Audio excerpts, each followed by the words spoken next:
Good morning, everybody. I just wanted to start kind of an everyday reading kind of thing with you guys. And so we're going to start a chapter book called Hatchet. And everybody seems to like it that I've done this with before. So here we go. Chapter 1. Brian Robinson stared out the window of a small plane at the endless green northern wilderness below. It was a small plane, a Cessna 406, a bush plane. And the engine was so loud, so roaring and consuming and loud that it ruined any chance of conversation. Not that we had much to say. He was 13, and the only passenger on the plane was a pilot named, what was his name? Jim or Jack or something. He was in his mid-40s, and who had been silent as he worked to prepare for takeoff. In fact, since Brian had came to the small airport in Hampton, New York, he met the plane driver by his mother. The pilot had only spoken 5 words to him. Get in the co-pilot's seat, which Brian had done. They had taken off, and that was the last of their conversation.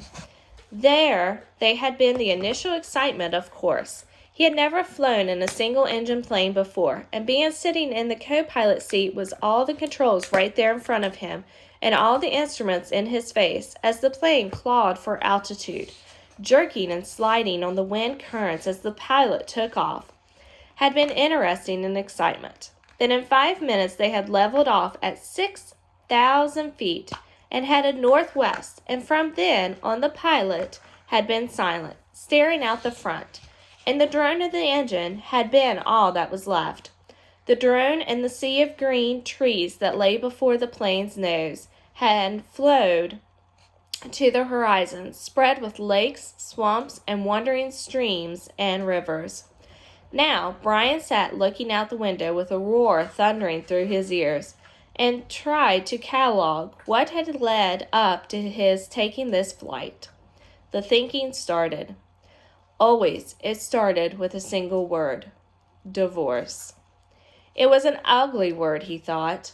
A tearing, ugly word that meant fights and yellings. Lawyers. God, he thought, how he hated lawyers, who sat with their comfortable smiles and tried to explain to him in legal terms how all that he lived in was coming apart, and the breaking and shattering of all the solid things, his home, his life, all the solid things. Divorce. A breaking word, an ugly breaking word. Divorce. Secrets. No, not secrets, so much as the secret. What he knew and had not told anybody. What he knew about his mother that caused the divorce. What he knew. The secret. Divorce, the secret. Brian felt his eyes beginning to burn, and he knew there would be tears. He had cried for a time, but then was gone now. He didn't cry now. Instead, his eyes burned with tears came, the seeping tears that burned, but he didn't cry. He wiped his eyes with a finger and looked at the pilot out the corner of his eyes to make sure he hadn't noticed the burning and tears. The pilot sat large, his hands lightly on the wheels, feet on the rudder pedals. He seemed more a machine than a man, an extension of the plane.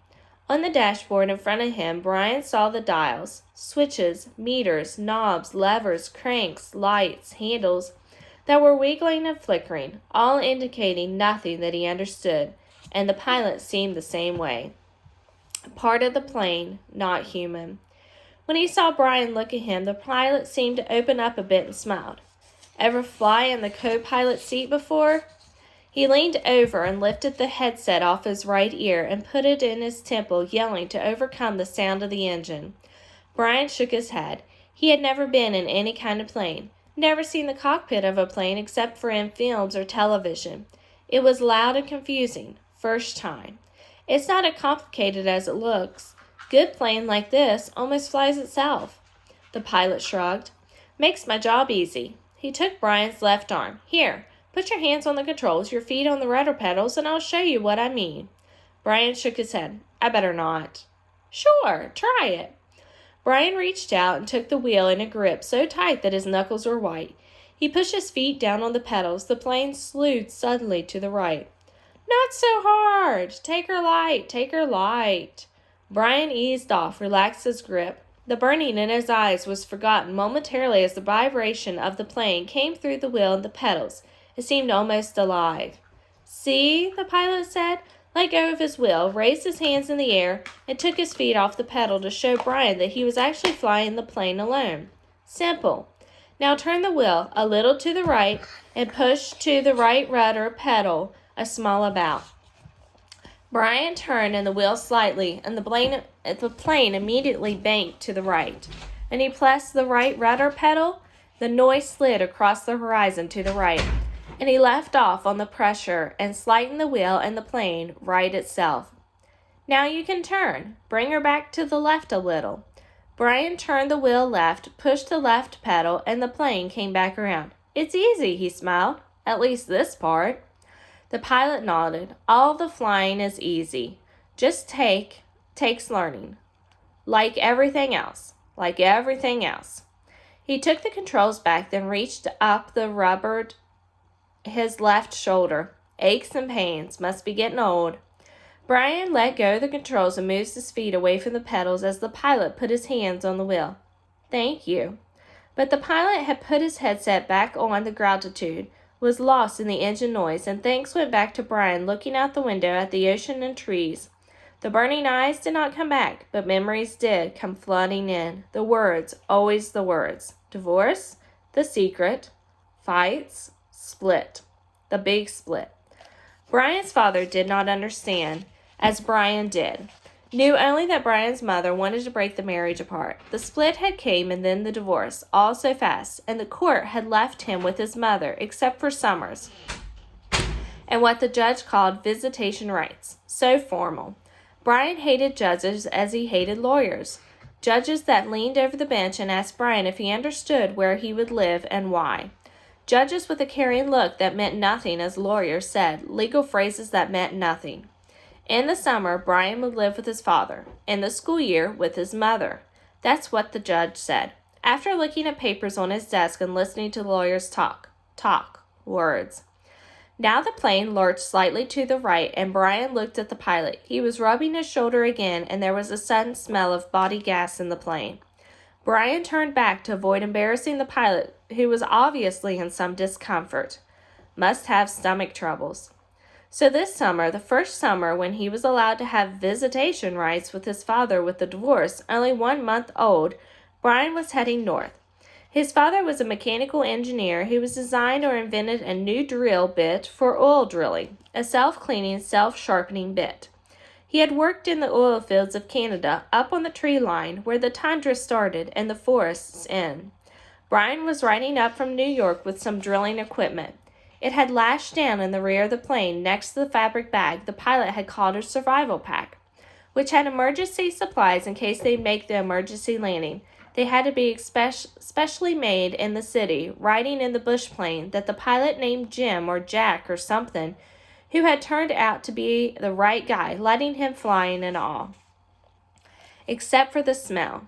Now there was a constant odor, and Brian took another look at the pilot, found him rubbing the shoulder and down his arm now, the left arm, letting go more gas and wincing. Probably something he ate, Brian thought.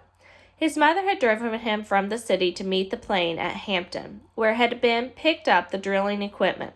A drive in silence, a long drive in silence. 2.5 hours of sitting in the car, staring out the window of the plane. Once, after an hour, when they were out of the city, she turned to him. "Look, we can't talk this over. Can't we talk this out? Can't we tell me what's bothering you?" And there were the words again. Divorce, split, the secret. How could he tell her what he knew? She had remained silent, shook his head, and continued to stare unseeingly at the countryside. And his mother had gone back to driving, only to speak to him one more time when they were close to Hampton. She reached over the back seat and brought up a paper sack. "I got something for you, for the trip."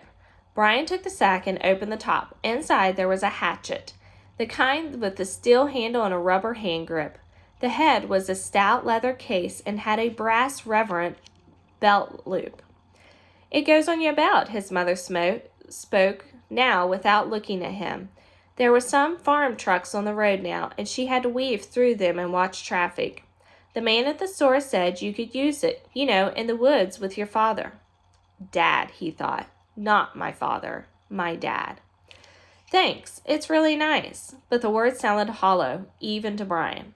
Try it on, see how it looks on your belt.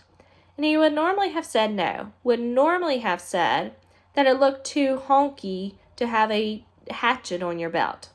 Those were the normal things he would say, but her voice was thin, had a sound like something thin that would break if you touched it, and he felt bad for not speaking to her, knowing that he would, even with the anger, the hot, white hate of his anger at her, he still felt bad for not speaking to her. And so to humor her, he loosened his belt and pulled the right side out and put the hatchet on and rethread his belt. Scooched around so I can see it. He moved around in the seat, feeling only slightly ridiculous. She nodded. Just like a scout, my little scout. And there was the tenderness in her voice that she had when he was small. The tenderness that she had when he was small and sick with a cold. And she put her hand on his forehead, and the burning came into his eyes again. And he had turned away from her and looked out the window, forgotten. The hatchet on his belt, so arrived at the plane with the hatchet still on his belt. Because it was a bush flight from a small airport, there had been no security, and the plane had been waiting with an engine running when he arrived, and he had grabbed his suitcase and pack bag and ran for the plane without stopping to remove the hatchet. So, it was still on his belt. At first, she had been embarrassed, but the pilot had said nothing about it, and Brian forgot it, and as they took off and began flying. More smell came now. Bad. Brian turned again to glance at the pilot, who had both hands on his stomach and was grimacing in pain. Reaching for the left shoulder again, Brian watched. Don't know, kid. The pilot's words were a hiss, barely audible. Bad aches here. Bad aches. Thought it was something I ate, but... He stopped as fresh spasm of pain hit him. Even Brian could see how bad it was. The pain drove the pilot back into the seat, back and down. I've never had anything like this. The pilot reached for the switch in the milk cord, his hand coming up with a small arc from his stomach, and he flipped the switch and said, This is flight 46. And now a jolt took him like a hammer blow so forcefully that he had seemed to crash back into the seat, and Brian reached for him. Could not understand at first what it was, and not now. And then he knew. Brian knew. The pilot's stomach went rigid. He swore and jerked a short series of slams into the seat, holding his shoulder now. Swore and hissed. Chest. My chest is coming apart. Brian knew now. The pilot was having a heart attack. Brian had been in the shopping mall with his mother when a man in front of Paisley's store had suffered a heart attack. He had gone down and screamed about his chest. An old man, much older than the pilot. Brian knew. The pilot was having a heart attack, and even as the knowledge came to Brian, he saw the pilot slam into the seat once more time. One more awful time, he slammed back into the seat, and his right leg jerked, pulling the plane to the side in a sudden twist, and his head fell forward, and spit came.